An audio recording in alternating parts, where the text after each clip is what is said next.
ओम विष्णुवे नमः। नमस्कार दोस्तों, आप सभी का मेरे चैनल में हार्दिक स्वागत है। दोस्तों, आज हम जानेंगे फाल्गुन मास के कृष्ण पक्ष की एकादशी कब है, व्रत कब रखा जाएगा, शुभ मुहूर्त क्या रहेगा। साथ ही जानेंगे एकादशी के कुछ उपाय और पूजा विधि भी जानेंगे। दोस्तों, फाल्गुन मास के कृष्ण पक्ष की एकादशी को विजया एकादशी कहते हैं और इस व्रत के प्रभाव से व्यक्ति को हर काम में विजय सफलता की प्राप्ति होती है। ऐसे में माना जाता है कि जो कोई भी इंसान विजया एकादशी के दिन सच्ची श्रद्धा भक्ति के साथ पूजा करता है, व्रत करता है, उसे हर काम में सफलता जरूर मिलती है। और व्रतों में सबसे प्रमुख व्रत होता है नवरात्रि का, पूर्णिमा का, अमावस्या और एकादशी। तो उसमें से भी सबसे बड़ा व्रत होता है एकादशी का। चंद्रमा की स्थिति के कारण व्यक्ति की मानसिक और शारीरिक स्थिति खराब और अच्छी होती है। तो ऐसी दशा में एकादशी व्रत से चंद्रमा के बुरे प्रभाव को रोका जा सकता है। यहाँ तक कि एकादशी का व्रत रखने से ग्रहों के असर को भी काफ़ी कम किया जा सकता है। तो विजया एकादशी अपने नाम के अनुसार विजय दिलाने वाली मानी जाती है और इस एकादशी का व्रत करने से भयंकर विपत्तियों से छुटकारा पा सकते हैं। और इस एकादशी के व्रत में भगवान विष्णु की उपासना की जाती है। दोस्तों, विजया एकादशी पर पूजा उपासना करने से बड़े शक्तिशाली शत्रुओं को परास्त कर सकते हैं। दोस्तों, आगे की वीडियो शुरू करने से पहले आप सभी से रिक्वेस्ट है, वीडियो को लाइक कीजिए और चैनल को सब्सक्राइब करके कमेंट बॉक्स में जय श्री हरि विष्णु जी अवश्य लिखिए। भगवान विष्णु आपकी हर मनोकामना शीघ्र ही पूरी करेंगे, आपको हर काम में विजय दिलाएंगे। दोस्तों, आइए जानते हैं विजया एकादशी का मुहूर्त क्या रहेगा, किस दिन मनाई जाएगी विजया एकादशी और क्या रहेगी पूजा विधि। तो विजया एकादशी 2023 शुभ मुहूर्त। विजया एकादशी का व्रत फाल्गुन मास की कृष्ण पक्ष की एकादशी को रखा जाता है और इस बार विजया एकादशी 16 फरवरी और 17 फरवरी दोनों दिन मनाई जाएगी। तो विजया एकादशी की तिथि का प्रारंभ 16 फरवरी को सुबह 5:32 पर होगा और इसका समापन 17 फरवरी को रात 2:49 पर होगा। तो उदया तिथि के अनुसार विजया एकादशी 16 फरवरी को मनाई जाएगी। वैष्णव समुदाय की एकादशी 17 फरवरी को मनाई जाएगी। विजया एकादशी का व्रत का पारण अगले दिन किया जाएगा। दोस्तों, पारण की फुल वीडियो आपको मेरे चैनल पर ही मिलेगी, तो इसके लिए चैनल को सब्सक्राइब करके रखिए। दोस्तों, जिस तरह से एकादशी का व्रत महत्वपूर्ण होता है, उसी तरह से एकादशी व्रत का पारण भी बहुत ही ज़्यादा महत्वपूर्ण होता है। और अगर आपने पारण शुभ मुहूर्त में सही समय पर नहीं किया तो व्रत का पूर्ण फल नहीं मिलता है। तो इसीलिए व्रत पारण की संपूर्ण जानकारी के लिए चैनल को सब्सक्राइब करके रखिए। जब भी वीडियो अपलोड करूंगी उसका नोटिफिकेशन आपको मिल जाएगा। आइए जानते हैं कि विजया एकादशी का पूजन कैसे करना चाहिए।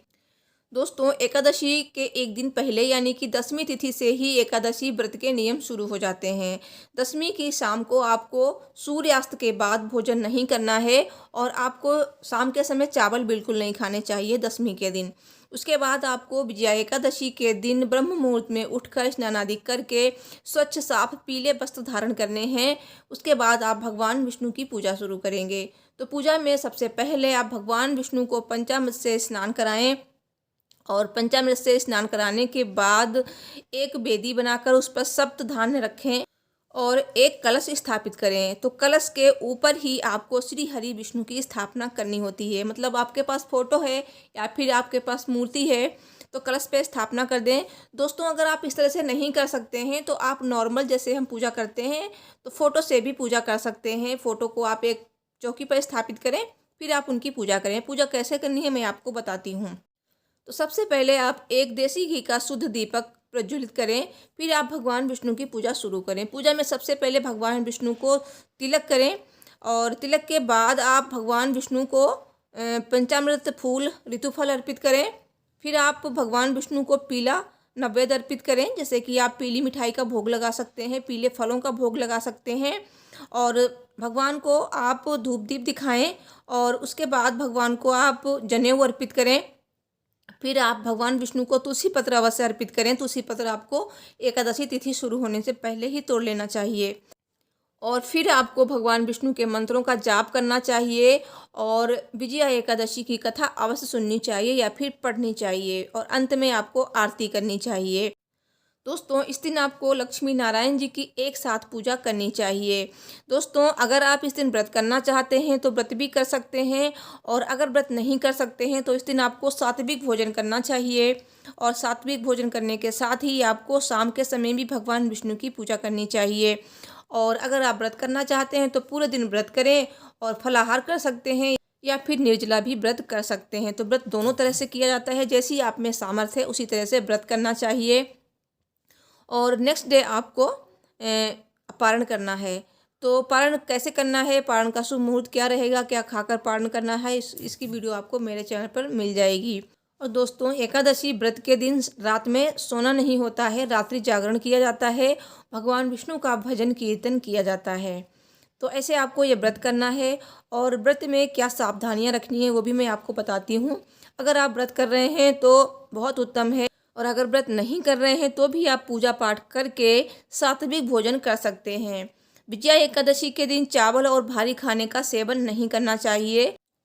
रात्रि में इस दिन भगवान विष्णु की पूजा अवश्य करें। इस दिन क्रोध ना करें, अपनी वाणी पर संयम रखें, आचरण पर भी नियंत्रण रखें, किसी की निंदा ना करें, चुगली ना करें, किसी का अपमान ना करें। और इस दिन ब्रह्मचर्य का पालन अवश्य करें, और अपने घर में मांस मंदिरा लहसुन प्याज वगैरह बिल्कुल भी ना खाएं। दोस्तों एकादशी के दिन आप उपाय कर सकते हैं जिससे आपकी सोई हुई किस्मत जाग जाएगी। तो ये उपाय आपको सच्चे मन से और सच्ची श्रद्धा से करने हैं। एकादशी के दिन डंठल वाले पान के पत्ते पर रोली अथवा कुमकुम से श्री लिखकर भगवान विष्णु को अर्पित करें। इसके बाद पूजा करें। पूजा पूर्ण होने के बाद इस पत्ते को लाल कपड़े में लपेट कर तिजोरी में रख लें। ऐसा करने से जल्दी नौकरी में प्रमोशन होता है। बिजनेस करने वालों के लिए भी नए अवसर खुलने लगते हैं। दोस्तों एक उपाय और है। तो इस दिन आप भगवान विष्णु और माता लक्ष्मी की पूजा करें, और उन्हें पीले चंदन और केसर में गुलाब जल मिलाकर तिलक करें। इसी तिलक में स्वयं भी तिलक लगाएं और काम पर निकलें। ऐसा करने से कार्य आपके अवश्य पूर्ण होंगे। और इस दिन आप भगवान विष्णु जी के प्रिय मंत्र ओम नमो भगवते वासुदेवाय का 21 माला जप करने से व्यक्ति पर अचानक आने वाले कष्ट दूर हो जाते हैं। दोस्तों आप ये उपाय कीजिए और मुझे कमेंट में ज़रूर बताना जब आपकी कोई भी मनोकामना पूर्ण हो। और इस वीडियो को लाइक, चैनल को सब्सक्राइब करिए। Thanks for watching. हर हर महादेव। जय माता दी।